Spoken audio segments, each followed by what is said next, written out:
Every doctor in America spent 50 years telling black families to stop eating breakfast the way their grandmothers cooked it. Lard, eggs fried in bacon grease, organ meat before sunrise, salt pork at dawn. The grandmothers kept cooking, and one by one, the science came back around. Number 14 fed entire plantation communities for generations, and nutritionists now call it one of the most complete breakfasts ever put on a plate. Number 7 was pulled from school lunch programs and hospital menus because of a single ingredient that turned out to be harmless. And number 9 came from the cheapest cut the butcher had, a piece of the hog so humble it barely had a name. The food industry and the government dietary guidelines did not just discourage these breakfasts, they shamed them. They replaced them with boxed cereal, margarine, and skim milk, and watched chronic disease climb for 40 years. Hit subscribe because this list is not slowing down. Here are 25 banned soul food breakfasts doctors now admit were actually healthy. Number 25, salt pork and gravy over biscuits. A slab of salt-cured pork belly simmered in a skillet until the fat rendered out.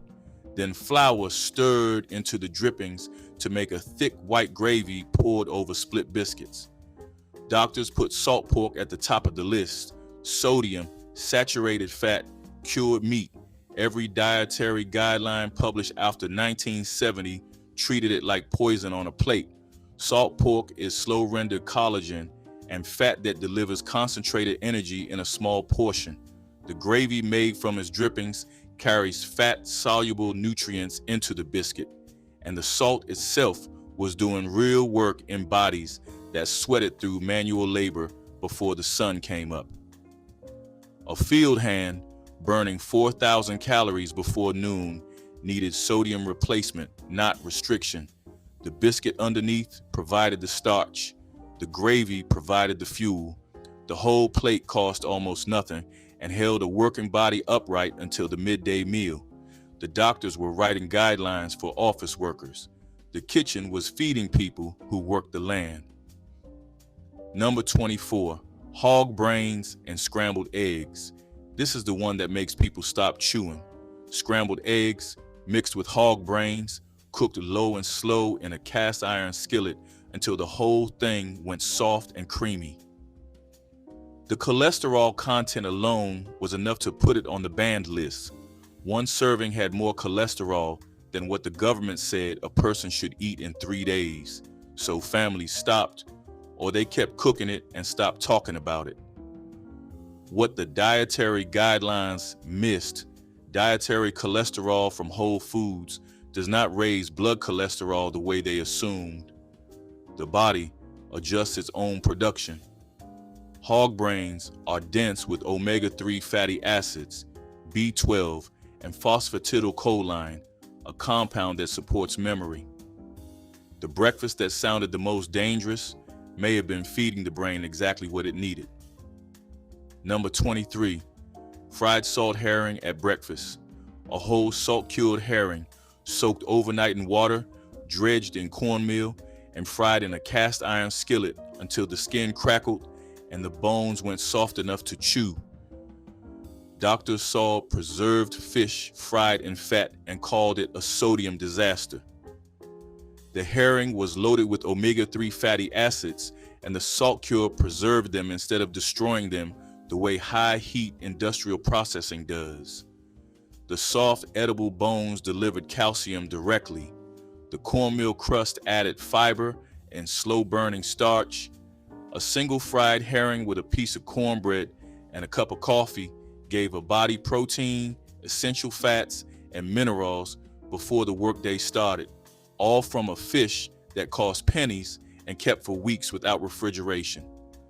The same families who ate this were later told to replace it with cereal fortified with synthetic vitamins. The herring was already doing what the cereal was pretending to do.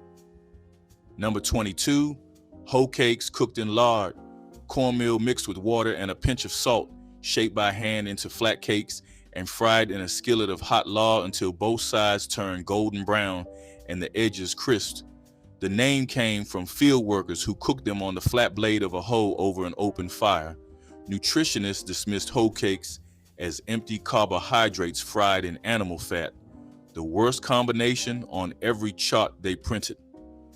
Cornmeal is a whole grain. The lard carry vitamins D and K that the body cannot make on its own, and the frying created a slow digesting crust that released energy gradually instead of spiking blood sugar the way a dry piece of toast would. A stack of hoe cakes held a person from dawn through a full morning of work. The meal cost almost nothing, required no oven, and needed exactly one skillet. The simplicity was the design. Number 21, fried catfish at breakfast. In the Delta, catfish was not a dinner food. It was whatever meal you needed food. Caught fresh from a pond or a creek, dredged in cornmeal, and fried in a skillet before the house was fully awake. Fried food became the enemy in every nutrition pamphlet printed after 1980. Frying meant fat, fat meant heart disease, and the conversation ended there. Nobody asked what kind of fat. Nobody asked what was being fried. Catfish is lean, high in protein, and a natural source of vitamin D, something that is chronically low in Black Americans. The cornmeal crust added whole grain. The frying medium, when it was lard or bacon drippings, was stable at high heat and did not oxidize the way the vegetable oils that replaced it often do. Number 20, fried chicken at breakfast. Leftover fried chicken from the night before, eaten cold at the table or reheated in a skillet with a little grease. Chicken at breakfast violated every rule the dietary guidelines laid down after 1980. Fried food before noon was treated as reckless, not resourceful. Cold fried chicken retains its protein fully, and the skin rendered most of its fat during the original cooking. What remained was a thin, crisp shell over lean meat. Reheating in a skillet added almost no extra calories. A drumstick and a biscuit provided more sustained energy and more complete protein than a bowl of cereal with skim milk. The families eating fried chicken at 7 in the morning were not indulging. They were turning last night into this morning, and the fuel held. Here's the pattern nobody talks about. The cholesterol panic that swept American medicine in the 1960s and 1970s did not land equally. It landed hardest on the communities that could least afford to change. When the guidelines said to stop eating eggs, stop cooking with lard, stop frying, stop using organ meats, they were describing the entire breakfast table of rural Black America. Not one item on that list, all of them. The replacement foods, margarine, cereal, low-fat yogurt, processed turkey products were more expensive, less satisfying, and in many cases worse for long-term health. They required a grocery store, not a garden. They required a brand name, not a grandmother. The people who had been eating the old way were not making bad choices. They were making the only choices available, and those choices turned out to be rooted in nutritional logic that the science took decades to catch up with. Number 19, oxtail hash, leftover oxtails. From the night before, the meat pulled off the bone in dark shreds and fried in a skillet with diced onion and whatever potato was in the house. Oxtails were poor people's meat. The tail of the cow, full of bone and connective tissue, sold for almost nothing because the butcher could not move it to anyone who had a choice. Black families bought them by the pound and simmered them until the collagen dissolved and the meat fell apart. At breakfast, the leftover meat went into the skillet and became hash. Oxtails are now one of the most expensive cuts at the butcher counter, priced beyond the reach of the families who made them worth eating. But the nutrition was always there. The long, slow cooking extracts, gelatin, calcium, and magnesium from the bones and connective tissue directly into the meat and broth. The dark meat around the tail is rich in iron, zinc, and B vitamins, more concentrated than a loin or a rib because the muscle worked constantly during the animal's life. A plate of oxtail hash with a fried egg on top delivered more bioavailable minerals than a handful of supplement capsules. The potatoes absorbed the rendered fat and the pan juices, turning a leftover into a meal that held steady through a morning of work. Doctors saw a plate of fatty red meat and starch and warned against it. What they were looking at was a collagen-rich, mineral-dense recovery meal that modern sports nutritionists would recognize immediately, served 50 years early by women who never read a research paper but understood what a body needed after a hard day and before the next one started. The price of oxtails tells the whole story. What cost pennies a pound in the 1960s now commands premium prices. The food that doctors shamed became the food that food writers celebrated, and the families who ate it first got priced out of their own tradition. The nutrition never changed, only the name on the customer did. Number 18, leftover fried fish at breakfast. A piece of catfish or whiting, fried the night before, pulled from the icebox and eaten cold or reheated in the skillet alongside the morning eggs. The frying pan applied at every hour and reheated fried food at sunrise doubled the offense in the eyes of every nutrition chart printed after the 1970s. Reheated fried fish retains its protein and its omega-3 content. The cornmeal crust held its minerals. The fat from the original fry stabilized during cooling. A plate of leftover fish with grits and hot sauce was a high-protein, mineral-rich meal assembled in 5 minutes without a single new drop of cooking fat added. The cereal aisle had nothing that could compete with it. Number 17, smoked sausage and rice. A link of smoked pork sausage, split down the middle, fried flat, and served over white rice with a little of the rendered fat spoon on top. The World Health Organization classified processed meat as a Group 1 carcinogen, the same category as cigarettes. That classification sent families running from smoked sausage, bacon, and every cured meat that had ever touched a breakfast plate. The classification measured hazard, not dose. A link of smoked sausage at breakfast a few times a week is not the same exposure as a factory diet of processed meat at every meal. The protein and fat kept hunger away for hours. The rice was a blank canvas that absorbed the smoky drippings and turned a small piece of meat into a full plate. Number 16, souse meat at breakfast. A cold jelly loaf made from a whole hog head simmered for hours with vinegar, bay leaves, and hot pepper until every scrap of meat fell from the bone and the natural gelatin set it into a firm block that could be sliced and eaten cold. Doctors looked at souse meat and saw cholesterol, sodium, and organ tissue pressed into a shape that belonged nowhere near a breakfast plate.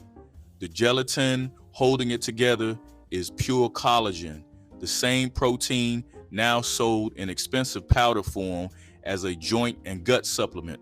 The vinegar in the brine aided digestion and helped preserve the meat without refrigeration. The slow simmer extracted minerals from the bone itself. A cold slice of sauce on a piece of bread with hot sauce was a high-protein, zero-waste breakfast that used every part of the animal the butcher would have thrown away. Nothing was purchased that did not have to be. Number 15, country ham and red-eye gravy. A thick slice of dry-cured country ham, fried in a skillet, then deglazed with black coffee to make the gravy. The sodium in country ham is extreme by modern standards. It was salt cured for months, sometimes over a year, and a single slice could carry more sodium than a doctor wanted a patient to consume in an entire day. Country ham is fermented. The long curing process breaks down proteins into amino acids and creates compounds similar to those found in aged cheese and miso, foods that are now praised for gut health. The red-eye gravy, made from nothing but ham drippings and coffee, is pure umami. No flour, no cream, no additives. A thin slice of ham with that gravy spooned over grits was not the sodium bomb the Chos made it look like. It was a fermented food eaten in small portions by people who sweated through their mornings. Number 14, chitlins at breakfast. Chitterlings, cleaned and boiled for hours the night before, then sliced and fried in a skillet the next morning alongside eggs. This was plantation food. Enslaved people received the parts of the hog that the slaveholder would not eat: the intestines, the feet, the ears, the tail. They turned those scraps into meals that sustained entire communities through forced labor and starvation rations. The medical establishment treated chitlins as a relic. Organ meats and offal were lumped together as cholesterol bombs, and public health campaigns in the 1970s and 1980s specifically discouraged their consumption. The message was clear: modern people eat chicken breasts and lean cuts, not intestines. Chitterlings are rich in collagen, gelatin, and B vitamins. The long boiling process breaks down connective tissue into a form of protein that supports joint health and gut lining repair. In communities where arthritis, joint pain, and digestive problems were common, especially among older adults who had spent decades doing physical labor, chitlins were doing real physiological work that no pill could replace. The cleaning and preparation took hours, sometimes the better part of an evening. The women who did that work understood something about patience and nutrition that the fast food era deliberately forgot. Cleaning chitlins was not a chore people did because they had no choice. By the 1970s, they had choices. They kept cleaning them because the food meant something and because it worked. The doctors who told families to stop eating chitlins were not just giving bad advice. They were asking people to abandon a food that carried the full weight of survival, memory, and biological function in a single skillet. Modern gastroenterology now studies collagen and gelatin as therapeutic compounds for gut repair. The science arrived late. The grandmothers did not wait for it. Number 13, liver mush on a hot griddle. A loaf made from pork liver ground with cornmeal and spices, sliced thick and fried until the outside crisped and the inside stayed soft. This was a Carolina breakfast that crossed the table without ceremony, slapped between two slices of bread or laid next to eggs and grits. Liver in any form made the banned list. The cholesterol panic buried it. Liver mush delivers iron, vitamin A, and B12 in concentrations that no plant food and very few animal foods can match.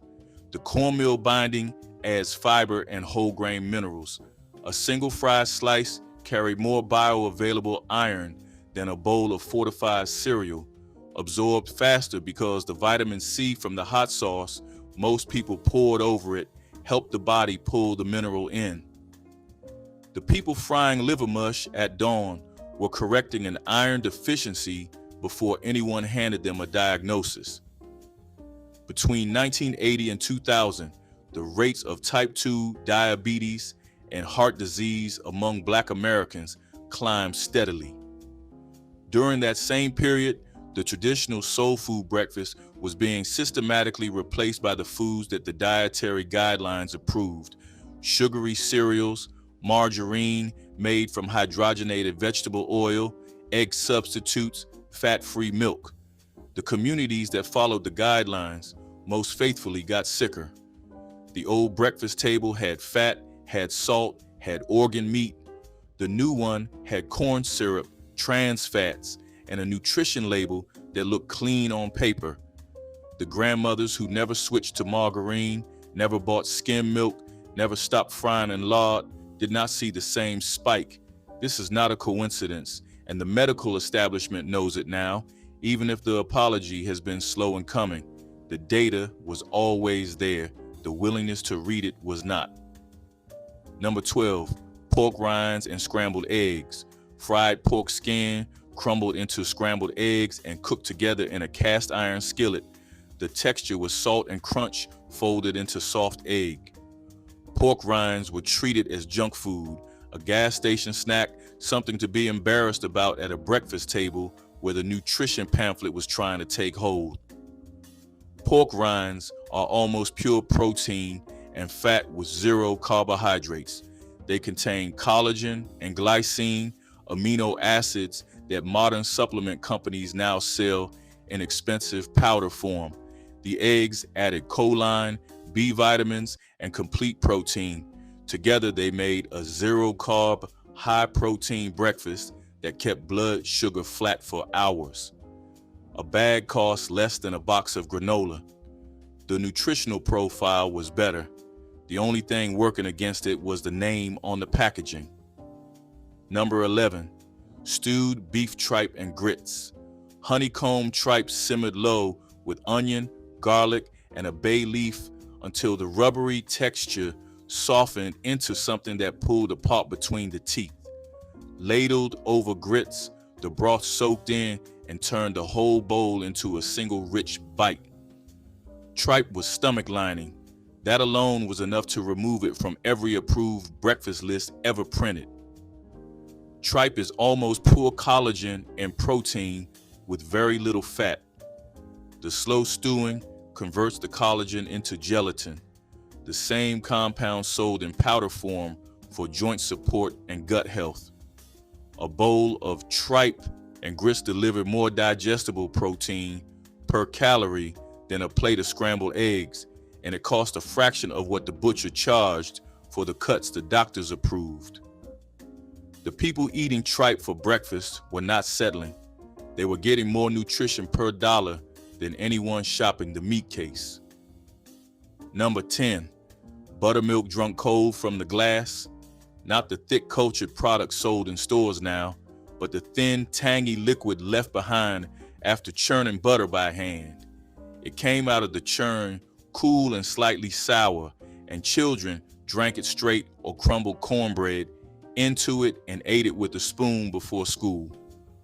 Whole dairy was suspect for decades. Buttermilk got pulled into that same current, dismissed as an old habit with no modern defense. Real churned buttermilk is a naturally fermented food. The lactic acid bacteria that give it its tang are the same probiotics that the supplement aisle now sells in capsule form. It delivers calcium the body absorbs more readily than from regular milk, and its low-fat content made the original cholesterol objection meaningless from the start. A glass of cold buttermilk at sunrise was a gut health protocol dressed up as nothing more than thirst. Number 9, hog jowl and grits.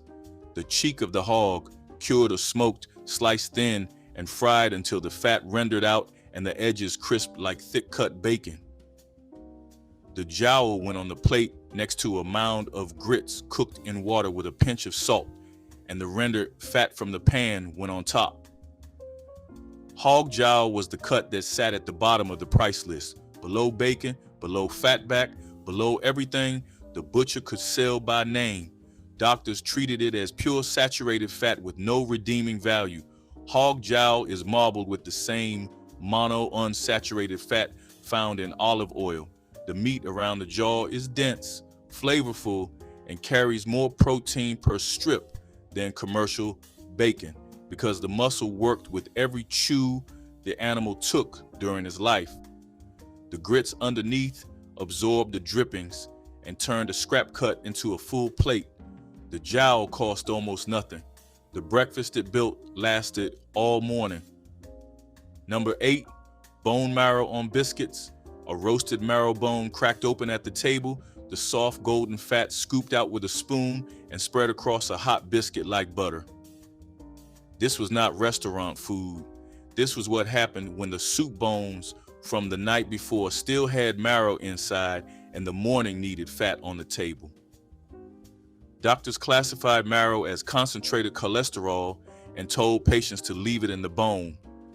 Bone marrow is rich in conjugated linoleic acid, fat-soluble vitamins, and compounds that support immune function. It contains adiponectin, a hormone linked to improved insulin sensitivity. The women who cracked bones at the breakfast table were consuming a food that modern functional medicine practitioners now recommend in capsule form at a significant markup. A spoonful of marrow on a biscuit delivered what the supplement aisle packages in gelatin capsules.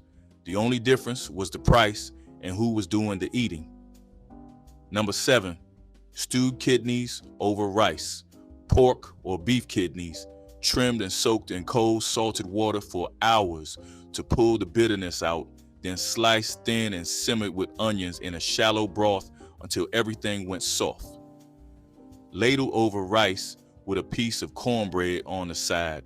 This was a weekday breakfast in households where the whole animal came through the kitchen and nothing sat idle. The texture alone kept most people away. The dietary warnings about organ meat and gout finished the job. Kidney is one of the most nutrient-dense foods that exists. A single serving provides the full daily need for B12, a mineral that declining absorption makes harder for older bodies to get from ordinary food. It carries selenium, riboflavin, and complete protein in a concentration that no supplement bottle replicates cleanly. The overnight soak removed the compounds responsible for the sharpness and most of the uric acid that gave organ meat its medical reputation. The onions added quercetin. The broth pulled minerals from the meat into the rice. What landed on the plate was a pharmacy disguised as a country breakfast. The families who served this were not being brave. They were using what the animal gave them and wasting nothing, the way their mothers taught them to. When kidney disappeared from the morning table, nothing that took its place carried half of what it delivered. Number 6, fried rabbit at breakfast. A young rabbit, cleaned and jointed, dredged in seasoned flour, and fried in lard until the crust went golden and the meat stayed moist against the bone. Rabbit at breakfast was common in rural black households where the animal came from the yard or the woods behind the house, not the store. Game meat, fried at dawn. Every word put it further from the approved list. Rabbit is one of the leanest meats available, lower in fat and cholesterol than chicken, higher in protein per ounce than beef. The frying added a crust that improved fat-soluble nutrient absorption without turning the meat heavy. A piece of fried rabbit with biscuits and gravy carried more protein and fewer calories than the bacon and toast alternative the pamphlets recommended. The families eating fried rabbit were not behind the times. They were ahead of a conversation about sustainable, low-fat protein that the rest of the country would not have for decades. Number 5, cane syrup sopped with a biscuit. A pool of thick amber cane syrup poured onto a plate, a hot biscuit torn open and dragged through it until every piece was soaked. Doctors classified cane syrup alongside refined sugar and white corn syrup, told families it was rotting their teeth and wrecking their blood sugar, and pushed them toward artificial sweeteners instead. Pure cane syrup is not refined sugar. It is whole pressed sugarcane juice cooked down without chemical processing, and it retains iron, calcium, and B vitamins that white sugar has been stripped of entirely. The biscuit slowed the absorption. The fat in the biscuit dough, made with lard or butter, flattened the glycemic curve further. A child who sopped cane syrup with a biscuit and drank a glass of whole milk before school had a breakfast that delivered quick energy and sustained fuel in the same plate. The syrup came from local cane fields, not a factory. The cost was measured in labor, not dollars. That plate kept families fed for generations before a single dietitian ever set foot in those kitchens. Number 4, bacon grease as the only cooking fat. Not a single dish, but the substance that made every other dish on this list possible. The coffee can on the back of the stove, full of rendered bacon fat saved from every morning, used to fry eggs, season greens, grease a skillet for cornbread, and start every meal that mattered. Bacon grease was the first thing the dietary guidelines tried to kill. Replace it with vegetable oil, they said. Use margarine, use cooking spray from a can. Bacon grease is roughly 40% monounsaturated fat, has a high smoke point, and does not produce the oxidation byproducts that many seed oils generate at high temperatures. It carried flavor, it carried history, and it carried a nutritional profile that the replacements could not match. The can on the stove was not laziness. It was a system built by people who wasted nothing and understood heat. Number 3, sweet potato pulled from the ashes. A whole sweet potato buried in the coals of a wood stove or fireplace the night before, left to roast slowly through the dark hours and pulled out in the morning with the skin charred black and the inside turned to deep orange custard. No butter, no sugar, just the potato and the fire. Sweet potatoes were dismissed as poverty food, too plain and too country for any table trying to move forward. The roasting converts the starches into natural sugars, which is why a fire-roasted sweet potato tastes sweeter than one boiled or microwaved. That slow conversion also means the sugars release gradually into the bloodstream instead of spiking all at once. A single roasted sweet potato delivers more vitamin A than most people need in a day, along with potassium, fiber, and manganese. The charred skin, peeled away and discarded, sealed in the moisture and concentrated the nutrients instead of boiling them into water that got poured down the drain. The simplest breakfast on this entire list and one of the most complete. No pan, no grease, no recipe, just a potato and a dying fire and a morning meal that modern nutrition would struggle to improve. Number 2, lard biscuits. Biscuits made with lard instead of butter or shortening. The dough was simple: flour, lard, buttermilk, a pinch of baking soda. The result was a biscuit that rose tall, split cleanly, and had a flaky texture that no other fat could replicate. Lard was the single most demonized ingredient in American cooking for half a century. It represented everything the modern diet was supposed to leave behind. Lard has less saturated fat than butter. It has 0 trans fat, unlike the hydrogenated shortening that replaced it on grocery shelves. It is a source of vitamin D, one of the few cooking fats that carries it naturally. The biscuits made with lard were lighter, more digestible, and nutritionally superior to the ones made with the factory fats that the food industry promoted as healthier alternatives. Number 1, the egg.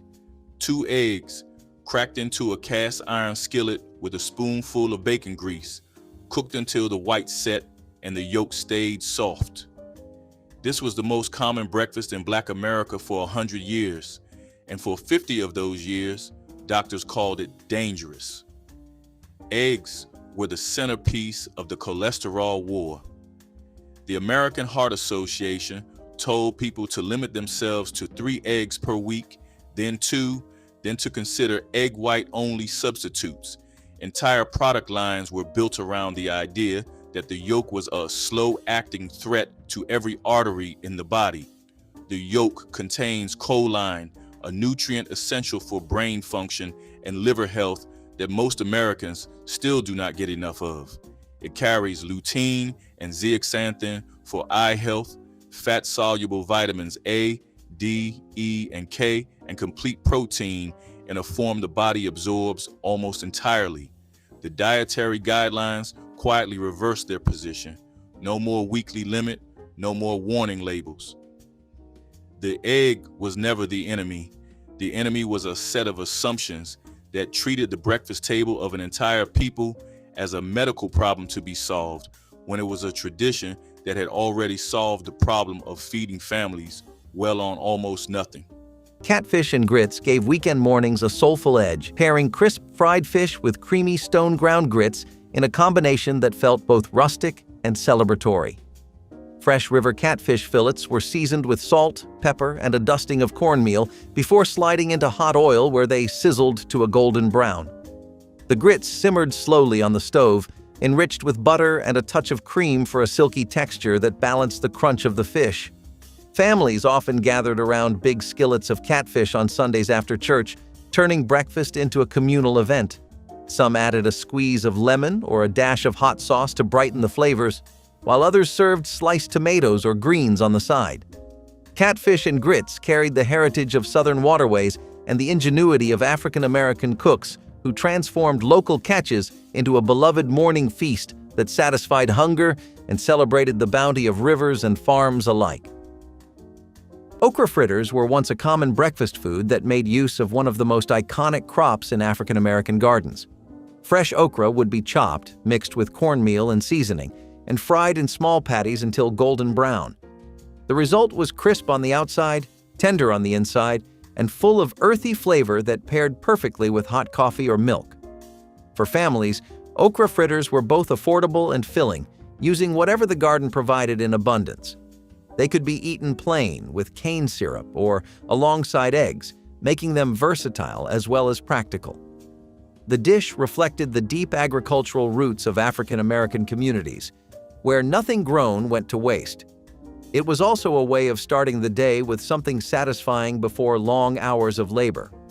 While okra remains popular in Southern cooking, the fritter form has faded from breakfast tables, leaving behind only the memory of mornings built on thrift and flavor. Molasses oatmeal filled kitchens with the deep aroma of blackstrap sweetness, offering an iron-rich start that was both frugal and indulgent. Old-fashioned oats simmered slowly in milk or water until creamy, then received a generous spoonful of thick sorghum or blackstrap molasses. The dark syrup melted into the oats, tinting them a warm brown and adding a flavor both smoky and sweet. Many families used molasses not only for its taste, but also for its mineral strength, a natural source of iron and energy. Some sprinkled chopped nuts or sliced bananas on top for extra texture, while others added a pinch of cinnamon for gentle spice. Molasses oatmeal spoke to a time when nourishment and economy were equally important, turning a humble grain into a breakfast that felt rich and sustaining. It remained a quiet favorite of African American households, a reminder that even the simplest bowls could carry history, health, and the comforting weight of tradition with every spoonful. Salmon croquettes with grits turned pantry staples into a breakfast feast that felt both luxurious and familiar across African American communities of the 1970s. Canned salmon was flaked into a bowl with onions, breadcrumbs, and a little seasoning, then shaped into neat patties ready for the skillet. As they fried, the croquettes developed a crisp golden crust while staying moist inside, their aroma mingling with the gentle steam of creamy stone-ground grits bubbling nearby. This pairing brought together the coastal traditions of the South and the practicality of modern kitchens, where canned fish kept well and stretched to feed a family. Some cooks added a squeeze of lemon or a pinch of cayenne for extra brightness and heat, while others folded in fresh herbs from backyard gardens. Served with a side of sliced tomatoes or greens, salmon croquettes with grits delivered protein, comfort, and a taste of heritage, showing how everyday ingredients could be elevated into a soulful breakfast worth savoring. Molasses milk was one of those simple breakfast drinks that could fill an empty stomach and give strength to start the day without costing much. A mug of warm milk would be stirred with a generous spoon of blackstrap molasses until it turned dark, thick, and sweet, creating a drink unlike anything else. For families without access to expensive sugar, molasses was a cheaper and more nutritious option, packed with iron, calcium, and minerals that were badly needed in homes stretched thin. Children often drank it before school, while adults relied on it as a quick energy boost before heading to work in fields, factories, or other labor. It was easy to prepare, affordable, and comforting on cold mornings when heavier meals were not always possible or practical. The taste was bold, with a deep sweetness that lingered, giving a sense of fullness and warmth that plain milk never offered. It was more than a drink. It was a way of stretching resources while caring for a family's needs with love and creativity. Today, it has disappeared from most tables, but it once stood proudly as a daily ritual of comfort. Catfish and grits gave weekend mornings a soulful edge, pairing crisp fried fish with creamy stone-ground grits in a combination that felt both rustic and celebratory. Fresh river catfish fillets were seasoned with salt, pepper, and a dusting of cornmeal before sliding into hot oil where they sizzled to a golden brown. The grits simmered slowly on the stove, enriched with butter and a touch of cream for a silky texture that balanced the crunch of the fish. Families often gathered around big skillets of catfish on Sundays after church, turning breakfast into a communal event. Some added a squeeze of lemon or a dash of hot sauce to brighten the flavors, while others served sliced tomatoes or greens on the side. Catfish and grits carried the heritage of southern waterways and the ingenuity of African-American cooks who transformed local catches into a beloved morning feast that satisfied hunger and celebrated the bounty of rivers and farms alike. Field pea and rice hash turned a simple pot of peas into a hearty breakfast that fueled long days with ease. Black-eyed peas were simmered with onions, garlic, and a little smoked meat until tender, then spooned generously over steaming white rice. The flavors melded into a comforting bowl of earthy beans and fluffy grains that filled stomachs and lifted spirits. In the 1970s, this dish connected generations, recalling the Hoppin' John traditions of New Year's Day, while serving as an everyday morning staple in many African-American homes. Some families stirred in hot peppers for a gentle heat, while others finished with a drizzle of pepper vinegar for brightness. Field pea and rice hash proved that a few inexpensive ingredients could yield both nourishment and rich flavor, keeping families strong and satisfied. It celebrated agricultural roots and the creativity of cooks who understood that true comfort comes from a well-seasoned pot and the love shared around the breakfast table. Hogshead hash was a breakfast that spoke to the no-waste mentality of African-American cooking traditions that valued resourcefulness and respect for food. When a hog was butchered, nothing was left unused, and the head provided meat that could be stewed, chopped, seasoned, and fried into hearty dishes. Families would mix the shredded meat with potatoes, onions, and sometimes peppers, then cook it together in a skillet until browned, crispy, and richly flavored. The flavor was intense, smoky, and savory, and it filled the house with a smell that lingered long after breakfast was finished. It was not just food, but a reminder of how creativity and resourcefulness made survival possible in communities where every scrap mattered. Children grew up eating it without complaint because it was hearty, flavorful, and kept them full through school, farm work, or chores. Adults relied on it as a way to honor the animal by using every part of it, ensuring nothing went to waste. Though hogshead hash has nearly vanished from today's kitchens, it once stood as a powerful symbol of resilience, thrift, and respect for tradition that sustained families. Cracklin' cornbread was a dish that brought a little joy and extra nourishment to the table, especially during times of struggle. Made by folding pork cracklings into traditional cornbread batter, it added both protein and crunch to a meal that was usually simple. Pork skins and fat were cheap and rarely wasted, and incorporating them into cornbread gave households a way to make breakfast more sustaining. Served hot from the skillet, cracklin' cornbread was filling enough to carry families through demanding days. It became a staple for marches, farm work, or long hours in factories, offering both flavor and strength. Children remembered the satisfying crunch, while adults valued the resourcefulness that turned scraps into sustenance. Cracklin' cornbread reflected a deeper story about resilience, showing how families took pride in making the most of what they had. More than just food, it symbolized unity at the table and fuel for the struggles ahead, keeping spirits alive through its warmth and heartiness. Red-eye ham and coffee gravy provided a bold, bracing start to the morning with a flavor that lingered long after breakfast was done. Thick slices of country-cured ham were seared in a heavy skillet until their edges browned and their fat rendered into a savory base. Into that sizzling pan went black coffee, which deglazed the salty bits and created a thin, smoky gravy. The sharp bitterness of coffee balanced the ham's rich saltiness, producing a sauce both surprising and addictive. Poured over warm biscuits or spooned onto grits, the gravy soaked in and carried a gentle caffeine kick that woke up the senses. Families across the South prized this dish for its simplicity and strength, a reminder of farm mornings when nothing went to waste.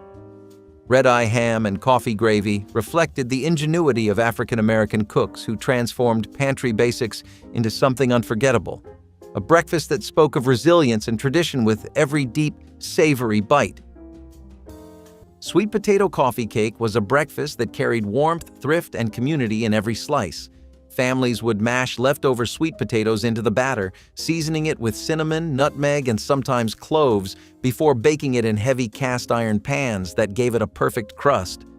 The result was moist and spiced, with a natural sweetness that came not from sugar, but from the potatoes themselves, making it both healthy and filling. It was often served at church gatherings or Sunday breakfasts when a little something special was needed on the table to bring people together. The dish reflected African-American traditions of stretching what was available into something memorable, proving that nothing went to waste in kitchens where creativity was survival.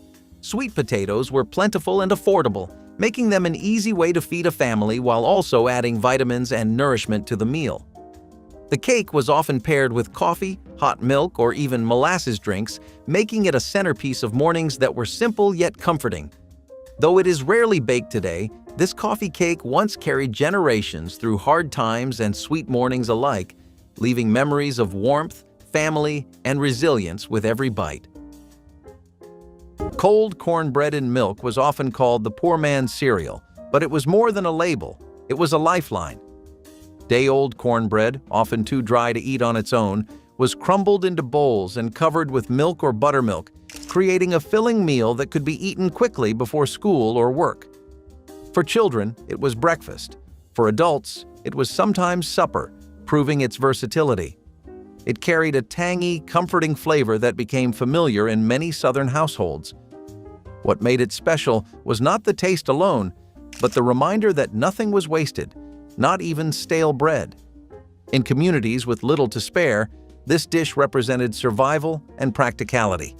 Cold cornbread and milk was part of the rhythm of daily life, a dish that carried generations through hard times and into mornings of determination.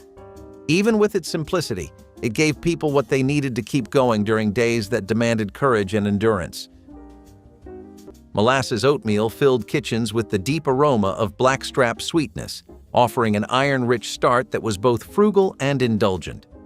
Old-fashioned oats simmered slowly in milk or water until creamy, then received a generous spoonful of thick sorghum or blackstrap molasses. The dark syrup melted into the oats, tinting them a warm brown and adding a flavor both smoky and sweet. Many families used molasses not only for its taste, but also for its mineral strength, a natural source of iron and energy. Some sprinkled chopped nuts or sliced bananas on top for extra texture, while others added a pinch of cinnamon for gentle spice. Molasses oatmeal spoke to a time when nourishment and economy were equally important, turning a humble grain into a breakfast that felt rich and sustaining. It remained a quiet favorite of African-American households, a reminder that even the simplest bowls could carry history, health, and the comforting weight of tradition with every spoonful. Cornmeal mush with sorghum syrup was a staple breakfast that reflected the creativity and resilience of African-American kitchens in the South and beyond. The mush itself was simple, made from cornmeal cooked slowly with water or milk until it thickened into a smooth porridge that filled bowls generously. On its own, it was filling but plain, so families would drizzle sorghum syrup over the top to add sweetness and richness without needing expensive sugar. Sorghum was cheaper, widely available in the South, and deeply tied to farm life, making it a household staple for generations of working families. This dish was eaten hot at the table with spoons, sometimes with butter or milk added, or cooled in pans and sliced to be fried later as griddle cakes. For children, it was a comfort food that brought both energy and warmth on school mornings when bellies needed to be full. For adults, it was a dependable way to stretch limited supplies into a hearty start to the day, ensuring no one went hungry. Cornmeal mush with sorghum syrup was never fancy, but it was practical, satisfying, and deeply tied to the rhythm of working life. Every breakfast on this list spent time on somebody's banned list, not because the food was dangerous, but because the science was not finished yet, and the people eating it were not the ones writing the guidelines. Drop the one your grandmother made best in the comments, the one you can still smell when you close your eyes. And if you never stopped cooking it, good, you kept it alive while the experts were still catching up.